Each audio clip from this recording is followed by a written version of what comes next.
Hello, this is Ken Sylvester with the Believe Me movement. I'm here with my co-host, Robin Alexis, and our special guest today in the seat of honor is Sapphire. Sapphire, tell us your story, please. Hello. Well, thanks for having me. First, I wanted to read something that I saw on social media that really spoke to me before I share my story. If that would be okay, would love to share that. Yes.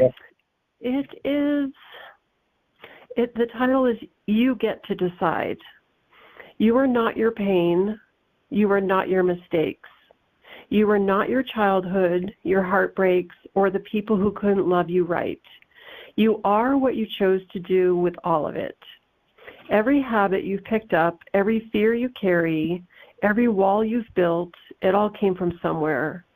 And while it makes sense that you learned to protect yourself from the way you did, it's okay to unlearn, to question, to shift, to grow. You're allowed to rewrite the story. Just because life handed you broken pieces doesn't mean you can't build a masterpiece. So take your pain, take your lessons, take all the messy, raw, unfiltered parts of your journey and turn them into power, into wisdom, into purpose. The past shaped you, but you define you. Your story isn't over. You're just getting started. I really, really love that. I was, I'll just jump right into it. I was diagnosed with breast cancer in 2017, and I got the call in 2 different kinds of cancer, and I thought, you must have the wrong phone number. This cannot be happening. And at the same time, my ex-husband had stage 4 cancer. It wasn't going to make it, and my 2 teenage daughters had both parents with cancer at the same time. And I had to really put the cancer in perspective. I was only stage 1. I got to have surgery, and I had to think of it in that positive way. And I got to choose what I wanted to do. I got to choose surgery. I didn't want radiation. I didn't want chemo. In fact, an oncologist I was seeing, and I'm hesitant to say my oncologist. I didn't ever want that attachment or the cancer. So the oncologist I saw really wanted me to take a medication. And once I did research on it, it's like, I really don't want to take this medication, and it's my body and I get to choose. And every visit she was saying, I really want you to take this, and you're really making me nervous. And I just stopped going to her. I had done surgery. Cancer was out of my body after 3 surgeries. I didn't want to take it, and I just stopped going to the oncologist. And, that was my choice. And I think that was my first lesson of we get to choose what we want to do with our bodies. And doctors aren't always right. They may have ideas, but in the end, we get to choose. So one thing that also helped me get through the diagnosis, the surgeries, was humor. I was able to use humor, and I ended up with I chose a full mastectomy, December 31st, 2017, and I had to be aware of my shirt laid differently across my chest, and I was working in a treatment center, and I was up on stage. I had to introduce speakers to 100 residents in this treatment center. I thought, gosh, I hope nobody really notices I only have one boob right now, and if they do, they're definitely looking too hard and not focusing on their recovery, right? And so I wore lots of scarves and just tried to keep that minimal. And then the next part was, what do you do? Do you do reconstruction? Do you not do reconstruction? And the women I had met through my journey, no one had the same answer. It was so individual. And I did have the mastectomy, so I only have one nipple, and so I just say I have a headlight out. Like, that's sort of my way of dealing with it. So, and again, if somebody notices I only have one headlight, maybe they're looking too close. So it's just using humor has helped me. And now with implants, that also was something. If I saw a woman with fake boobs, like, oh, I would never in a million do that. Well, I had breast cancer and I chose to do implants. And so it helped me be less judgy of others because we don't know their story. And getting used to implants has been difficult. So the thought of, instead of replacing them, this is also part of my journey, part of my humor, getting through all of this. I thought I would just remove the implants, remove that second nipple, and just have a completely flat chest. And I absolutely would rock a bikini bottom and strut myself down the beach. Like, yes, I am a woman and I have no boobs.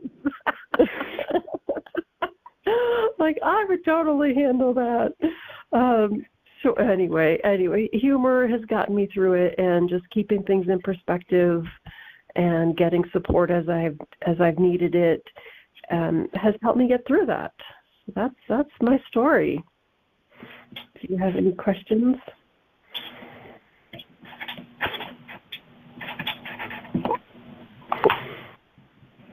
Well, I thought, yeah.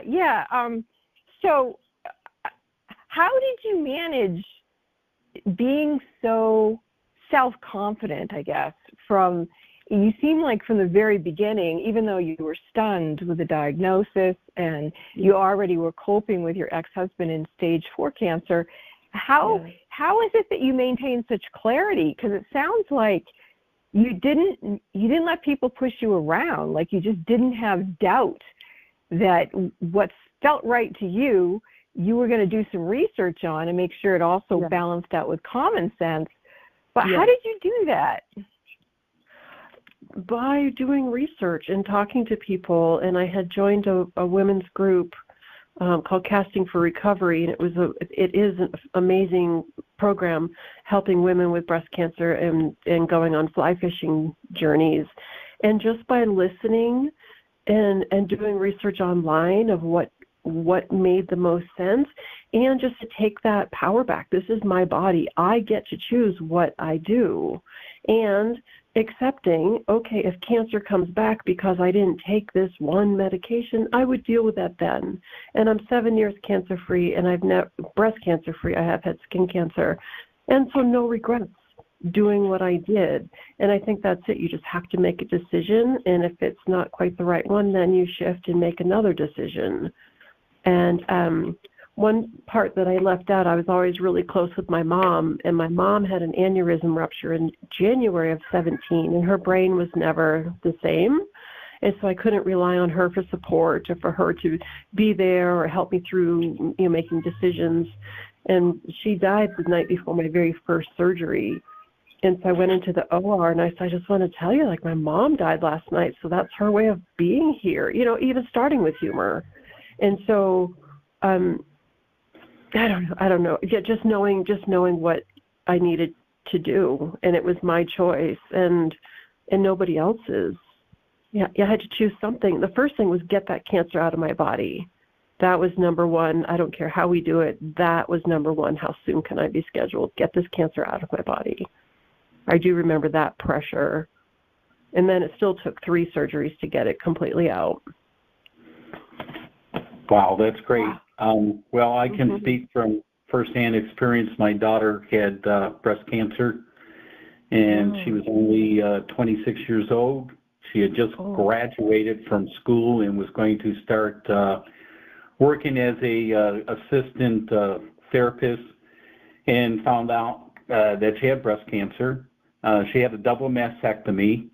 Unfortunately, the cancer was too far along and too much hold of her body, and it just kept moving from one place to another, from there to her lymph nodes and then to her uterus, and it just kept moving around. And so we kept dealing with it as we went along. And as you say, there weren't as many choices ago. I mean, she passed 9 years ago, so we're talking 15 years ago total when she was diagnosed. And of course, a lot of changes have occurred since then. But at that time, she went through the chemo, and she kept making the choice to somehow like kick the can down the road because she knew how close her mom and myself were to her, and she was just trying to stay alive for us because she saw that we were suffering intensely, as of course she was, from the fact that we were going to lose her. And so she kept going in. The last year before she passed, we live in Michigan, and this is Ann Arbor has a really good hospital, and I was taking her for her chemo treatments the last year, and we made 26 trips to Ann Arbor, and each time she'd be in the bed and getting the 4 hours of chemo, and we would sit there and play games. And Amber had a good sense of humor too. She inherited from me. I got kind of quirky sense of humor, and so that always played along. And I kept her entertained with my famous dad jokes, which still my son gets to still get to hear them these days. And yeah, the sense of humor helped both of us. Yes. But she adapted real well to the double mastectomy. She decided not to have, reconstruction or have anything done, and just accepted the fact that that's how she was. She was a beautiful person, and everybody loved her, and it did not make a difference. Right. It's just the physical part of it, right? Yes, exactly. Yeah. Well, I'm sorry you and she went through that. I know how scary that is. Yeah, it definitely is. Young as well. Yeah. I'm sorry. Go ahead. No. How did your daughters handle it? I mean, we're hearing from Ken how he and his ex-wife handled it with their daughter, but then from the other perspective, how did your daughters handle their mom having the cancer?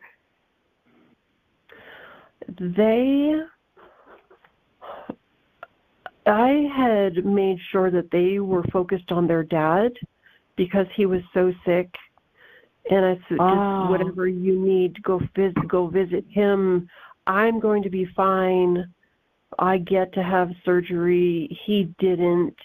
He was trying all these different things. He wasn't going to make it.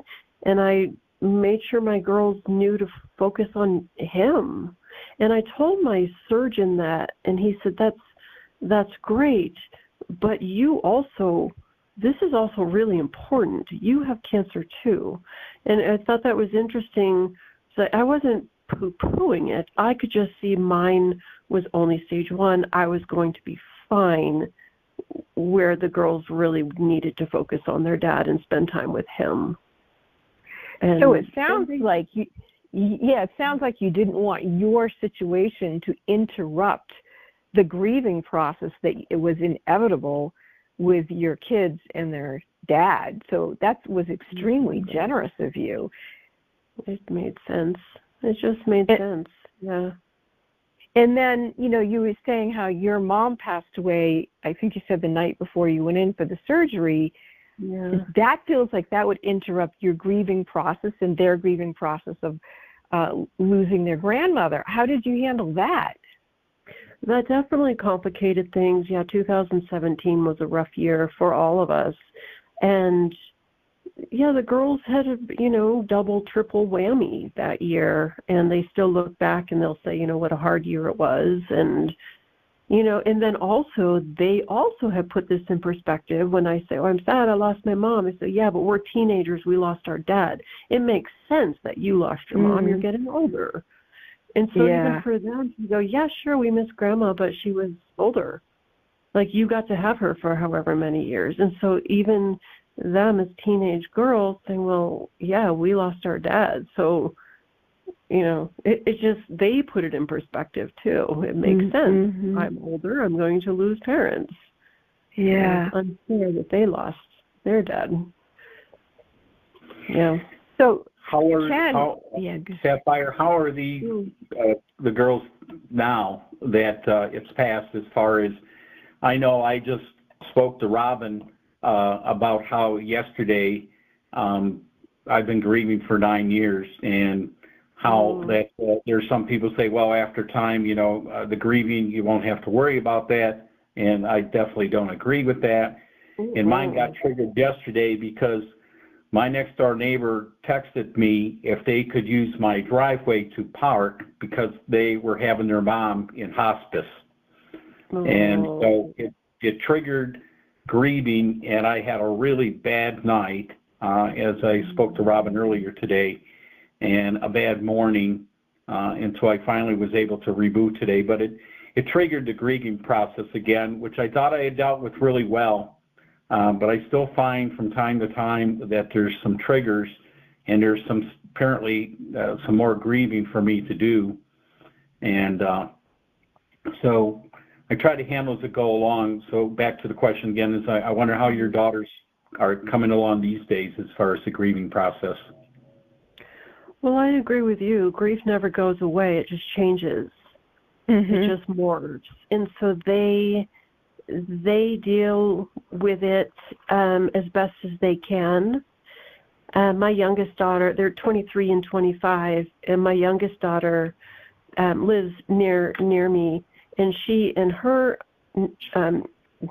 now husband eloped, and they bonded in high school because her husband had also lost his dad that same year.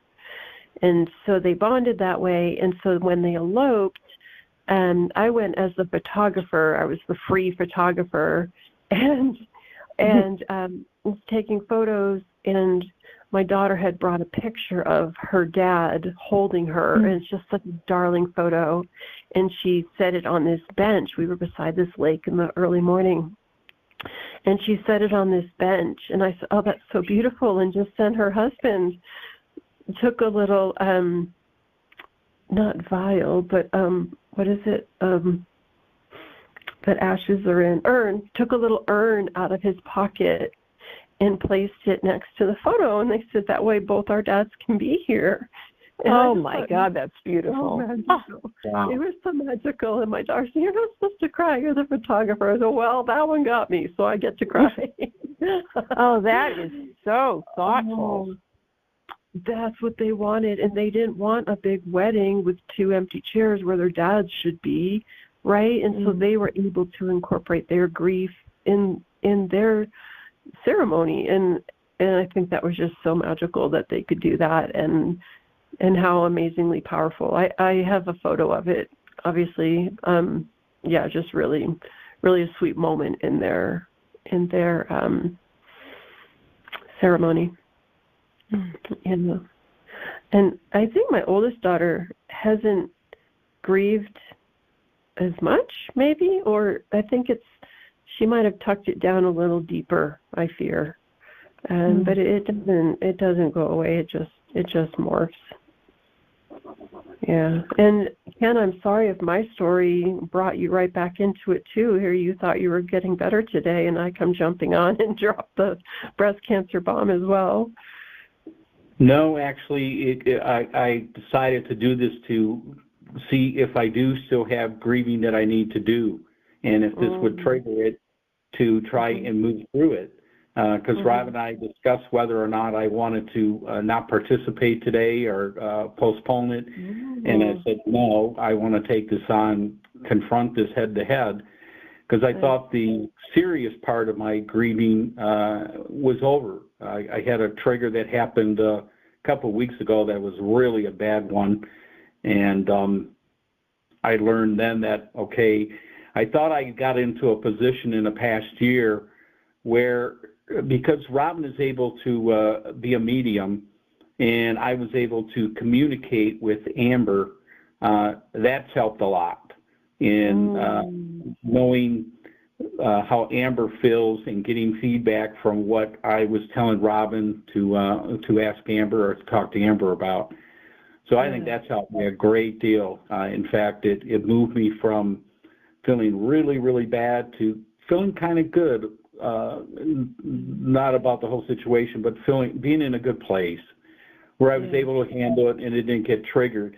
Because I'd turn my phone off after 9 p.m. every night because especially my one brother, he's got a weird schedule and he called late, and he would always bring up something about his daughter and how bad relationship was going on. And that would just trigger me thinking about my daughter and how our relation that we had and how Danny was having so much trouble with his relationship. But just by him calling and saying that would trigger it. And I didn't like things triggered late at night because then I couldn't go to sleep because it would be on my mind. And I tried to use multiple distractions last night, and none of them worked. And then I just eventually, fell asleep. So, but yeah, I turned the phone off so I wouldn't get the trigger. And I buried it for a while until I was ready to deal with it. I guess I kind of kicked the can down the road myself for a while. And so now it doesn't bother me. I still don't talk to him after 9 o'clock, but. Yeah, good to have boundaries and know what you can and can't handle. Yeah, like you said, you got to make your choices. Yeah. And we had just been talking, Rob and I had talked about both of us in some of our bad past experiences and how that after a certain point in life, you have to take responsibility and make decisions and not let the past drag you down. Absolutely. It is about choices and perspective, and we get to, like that quote I read, we get to choose what we want to do with things. And life on life's terms, right, is something that we hear, and that's how we need to live and accept things how they are. We're not victims. We're not, this because this happened to me, I can't, blah, blah. That's a mindset. We absolutely can get through things if we want to get through things. I saw a sign the other day that said, everything is figure-outable. I love that. Perfect. Everything is figure-outable. Yeah. Yes, it is. I find otherwise what some people do is get stuck in what I call the poor me syndrome, and they continue to carry that, and it ends up weighing them down and interfering with their life, and sitting on that and just hoping people will feel sorry for them because of things that have happened to them. Right. Yeah, gotta, and I don't like this term, we gotta get over it. We don't get over it. We might get through something, right? I don't just get over it. We don't get over things. We get through them with progress and therapy and any other type of spirituality or whatever works for you to get through something. It just changes your mindset. What do you want to get through, right? And that's right. What do you want to get through? What do you want to get through? Yeah. So I throw up my own roadblocks. Oh, I can't get over that because, well, yeah, I can. I'm just choosing not to use all my resources. Yeah, we have to ask ourselves, how does it serve us to not get over things? And perhaps there was some kind of survival pattern we were using that might have worked in the past, but maybe we need to shape-shift it. One of the things I've read about in the past 6 months that's really intrigued me, and I'm curious if either one of you have heard about it, is that honeybee venom rapidly kills aggressive breast cancer cells, and when the venom's main component is combined with existing chemotherapy drugs, it is extremely efficient at reducing tumor growth. Isn't that amazing? It is. I would imagine they heard that. Yeah, well, they probably have stopped the research on that because, things are not happening in research like they used to be. But it's something that, we can keep our eye on and see if there is anybody still doing it. And Sapphire, something that Ken did that warmed my heart before I ever heard his voice was I read his book. His book is called We're Not Alone and Here's the Proof. And it is a book that when I first bought it, I was interested in what he was going to write about extraterrestrials and seeing UFOs and that sort of thing. Well, as soon as I opened that book, Sapphire, he wrote about how he was dedicating this book to his daughter, who had passed from breast cancer, and he was saying how I think it's called a portion of the proceeds, 65% were going to cancer research because of that. And my heart, I mean, it's like I just fell in love with this guy over the airwaves. It was like, who is this man that loves his daughter so much? And he's dedicating this book to try to help with cancer research, to help other people. I was like, oh my God. I mean, you know, Sapphire, the type of people I've had in my past when I had stuff going on. So when I felt Ken's love for his daughter, I was like blown away by that. And also for people who are listening, I had lost a daughter. So here I am connecting with Ken, and I haven't even finished reading first chapter yet, right? And I'm really intrigued by this author. But then when you read his book, it's mind-bending and blowing. He has a global perspective of the most historical events of people all over the world and their timelines of either seeing or experiencing, witnessing ETs, UFOs, and then he's got all this information about like what other things that you need to know to see whether it's actually a UFO or not. Like we were all talking about research, right? He's done his research on that. He's done his research on if you've had an experience, you may, like if you touch something too close to a ship or an alien, you may have physical symptoms. I was like, oh my God, this guy is so fascinating. So anyway, and I think you know, Sapphire, I talked about being abducted as a child, right? Did you ever hear me talk about that? Yes. Okay. So anyway, then you probably remember that my parents and others weren't real keen on it. They were like, shut up, Robin, you know, it's just your imagination. Right. And so anyway, when I met Ken, because I got his phone number and I called him and he answered, and I, you know, first of all, talked to him about the fact we both lost daughters, and I thought it was amazing what he's, you know, doing for the breast cancer research. And then I told him about my experience when I was 6. The same night as Betty and Barney Hill, and nobody's ever given a hoot about it. But Ken was like totally respectful, held the space, made me feel better, which is why he came up with the idea of this, the Believe Me Movement podcast and other things we'll be doing where people can come in and talk about no matter what your experience is, whether it's a health thing, you know, losing somebody, how do we as human beings help each other transmute, alchemize the negativity, if you will, or the challenges, and stand up and keep on going. And I think what you said, humor is really key, and using your own knowledge, intuition, and research. And that's, you know, obviously what Ken does too. So I am thrilled that you've come on this podcast.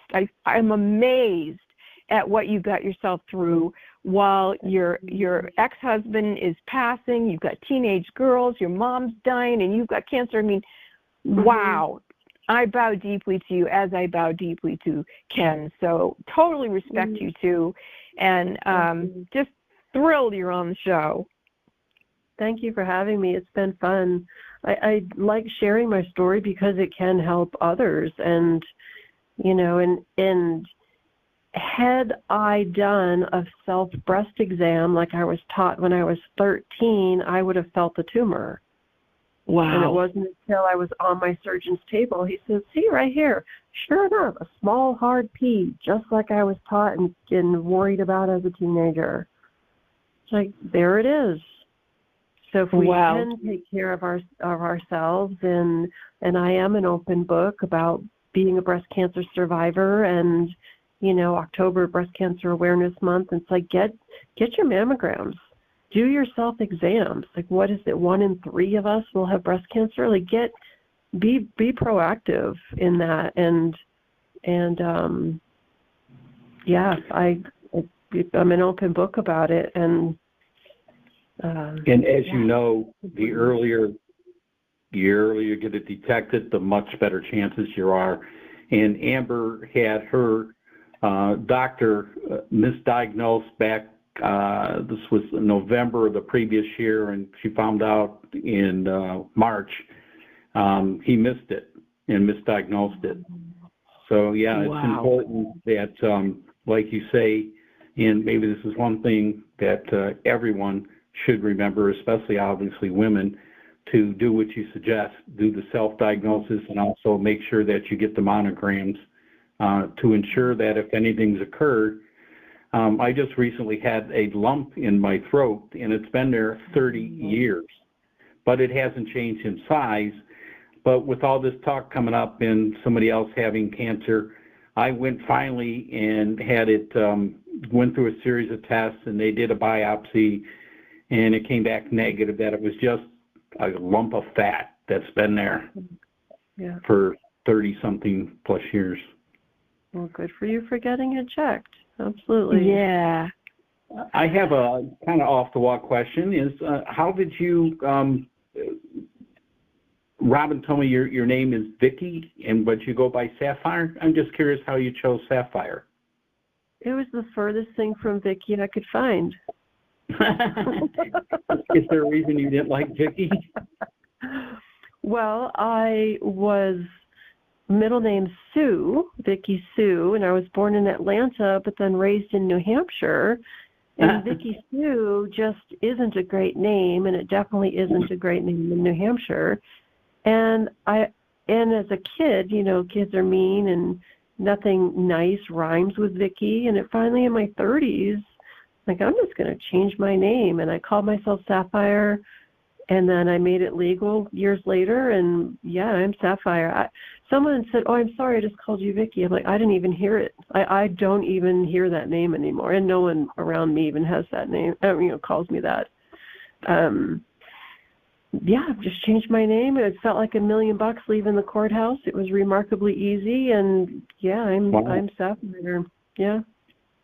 Well, I love that name. I love that. It's Crystal, a sapphire crystal, and it just fits you better. It's like it's more in alignment with your soul. So, but I did slip when I was talking to Ken earlier, and he's like, "Did you just call her by a different name?" But hey, here you go. Everybody listening, if you want to change your name, change your name. You got something going on with your body, don't just listen to a doctor. Use your own intuition, your own common sense, make your own decisions. And yes, there's going to be repercussions from every decision, but if they're yours, it just feels much better. It's much more empowering. So, Sapphire, thank you so much for coming on the show. I am deeply moved and proud of you in so many ways, and I hope we keep in touch. And yes, and this show, the Believe Me Movement podcast, if you would like to be in the seat of honor, as Sapphire has been today, and come on and inspire people with something that's happened to you, and how did you find your strength, that's what we're all about. And it doesn't necessarily matter what it is. It can be you recovered from cancer, perhaps you started being a medium all of a sudden, and you started painting pictures of animals and humans who had crossed over, or maybe you have seen a UFO, or whatever your story is. We want to hear from you. All the listeners, this is an experience, not an explanation, so come and have an open mind. And please like and share our YouTube channel, The Believe Me Movement, which is brought to you by Ken Sylvester's best-selling book on Amazon called You're Not Alone, and Here's the Proof, and me, Robin Alexis. And you can find me at my website, robinalexis.com. Over and out. Over and out. Thank you. Bye.